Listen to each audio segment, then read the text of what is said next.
Thank you for joining us this Tuesday afternoon. I'm Lauren Magarino. And I'm Carolyn Brooke. Happening now, a House committee is holding a hearing on the chaotic withdrawal from Afghanistan in 2021. During the evacuation, 13 U.S. service members died in a suicide bombing at Kabul's airport.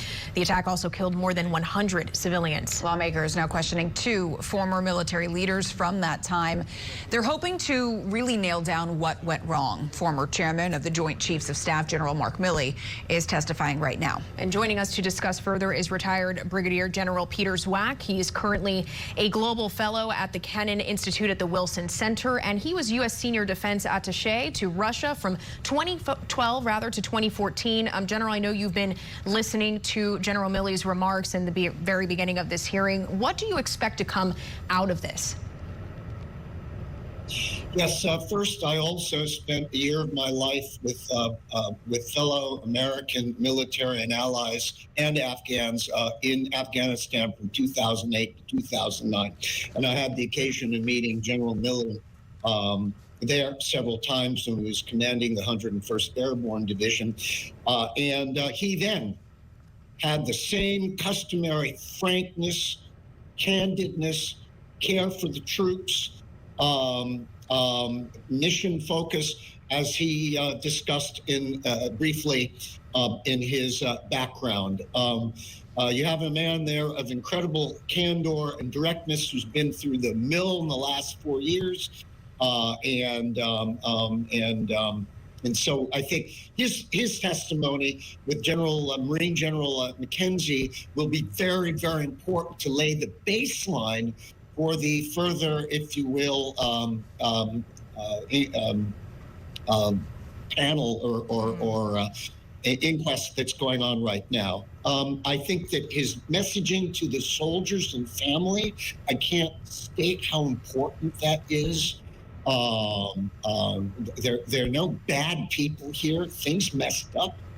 And I think that he touched on the air evacuation after the chaotic, disastrous retreat to Kabul and the encircling of the airfield was a brilliant operation that I'm sure he's going to go into, tragically marred by the loss of our 13 service members and 170 other Afghans. Yeah. Well, Brigadier General Peter Zwack, thanks so much.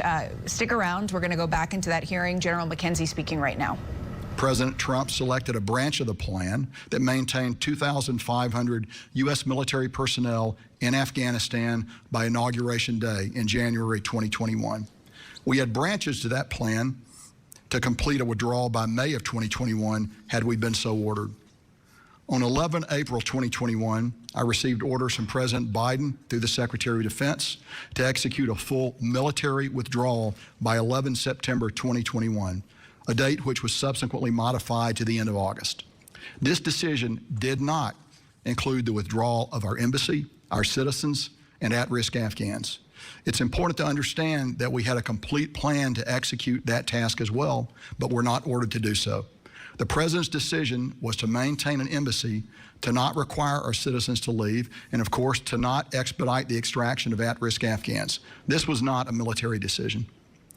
We substantially accomplished the military withdrawal by 12 July 2021, when I relieved General Scott Miller as the commander of U.S. forces in Afghanistan. My orders then were to retain a military platform of 650 personnel solely designed to provide security for the U.S. Embassy and Karzai International Airport. During this period, and with minimal to no support from us, the Afghan security forces, and more importantly, the government of Afghanistan, crumbled in the face of Taliban pressure. Orders to commence the non-combatant evacuation operation, bringing out our embassy, our citizens, and at-risk Afghans, were received on 14 August. These dates are important because I believe that the events of mid and late August 2021 were the direct result of delaying the initiation of the NEO for several months.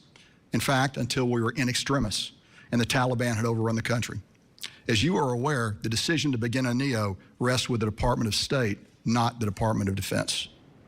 Despite this, we had begun positioning forces in the region as early as 9 July, but we could do nothing to commence the operation, the evacuation, until a NEO was declared. Our operations at Karzai International from 14 August through our ultimate departure on early 31 August were both heroic and tragic. This was a combat operation of the most difficult sort, carried out in contact with the enemy. We eventually put 5,784 U.S. troops, almost 2,000 more coalition and other forces, 8 U.S. maneuver battalions on the ground at Karzai International. I'd like to talk a little bit now about Abbey Gate. It was a tragic event, one of many that have occurred over our 20-year engagement in Afghanistan. It remains my opinion that if there is culpability in this attack, it lies in policy decisions that created the environment of August 2021 in Kabul. Culpability and responsibility do not lie with the troops on the ground, who perform magnificently. It does not lie with the platoon, company, or battalion commanders or the flag officers who oversaw operations on the ground in Kabul.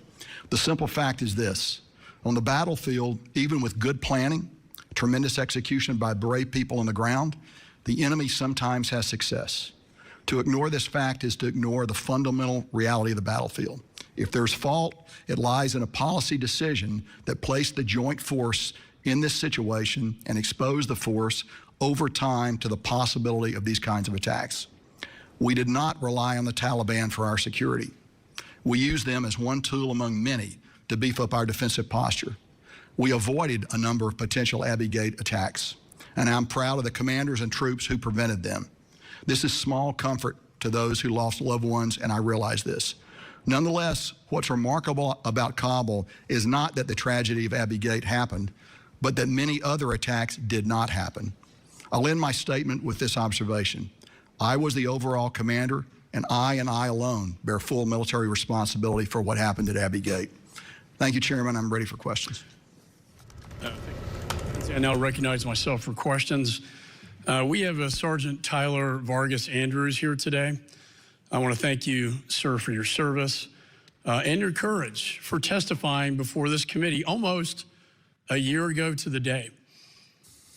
He was a sniper at Abbey Gate and testified to us that he had the suicide bomber in his sights. That was identified on the Be on the Lookout. He sent the sniper photos and other related documents to his commanding officer for permission to engage the suicide bomber. Yet that warning was ignored. He never heard back.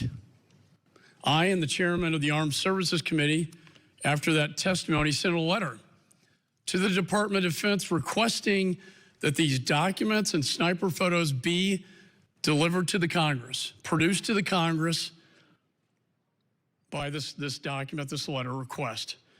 To date, that has been ignored. The Department of Defense has refused.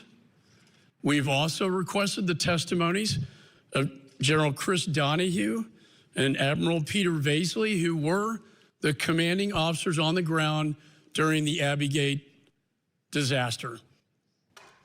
To both of you, to General Milley, do you think that these documents should be turned over to the United States Congress? And do you think that both General Donahue and Admiral Vaisley should testify before Congress? Sure, I absolutely do. I believe transparency. You're the board of directors for this corporation called the American government, and I believe that you're entitled to those within the bounds of classification. Absolutely. So whatever documents are out there should be turned over to the appropriate committees of jurisdiction and oversight, and whatever witnesses are needed to establish truth and transparency within the bounds of classification should absolutely happen. Absolutely. That's why I'm here. Thank you. Chairman, I agree with General Milley, and I associate myself with his remarks.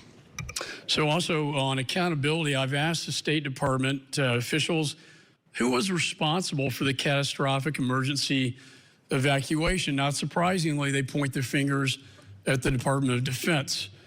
But I want to set the record straight.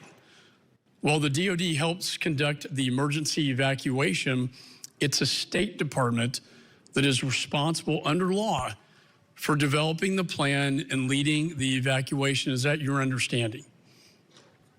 Yes. The State Department is the lead federal agency for planning and execution, oversight of the execution of the non-combatant operation. And the Department of Defense is in support of, and other departments are in support of the State Department. The State Department's the lead federal agency for NEOS. That's correct. General McKenzie? I agree with that. And it's a State Department responsible under law, again, for requesting the emergency evacuation. Is that correct? That is correct. And I think actually, I think that's done at the ambassadorial level, to tell you the truth. I'd have to check the law, but I think the ambassador can make the decision to execute a NEO, but typically it'll be him or the Secretary of State. And did the State Department, specifically Embassy Kabul, have an evacuation plan for Afghanistan? So, Chairman, every embassy has an evacuation plan for Afghanistan, and Embassy Kabul had a plan, had what we would call an F-77 list, which is the list of U.S. Citizens and their families that are in the country, and we struggled to gain access to that plan and work with them over the months of July until we finally got a decision to execute the NEO, which, as I've already mentioned, occurred on the 14th of August. Now, we worked with the embassy before then, but we didn't have authority to move out and do the things that you have to do to make a NEO happen until the 14th of July, or correction, the 14th of August. And as I noted, we were in extremis at that point. And August 14th, just days before the fall of Kabul and the evacuation of the embassy, August 14th is when they finally put forward this plan? No, that's when we got authority to execute the plan. That's when you got authority. And you urged the White House and State Department to put pen to paper to develop a plan to get Americans and our Afghan allies out of Afghanistan, correct? Yes, I did. In fact, I was concerned by the middle of July. I was concerned about the different pace of Department of Defense planning as compared to Department of State planning. And I took an opportunity then to make representations to the Secretary about my concern over that, the fact that we were moving pretty fast on this. They were not moving fast, and I was concerned that we were going to arrive at different locations just based on it.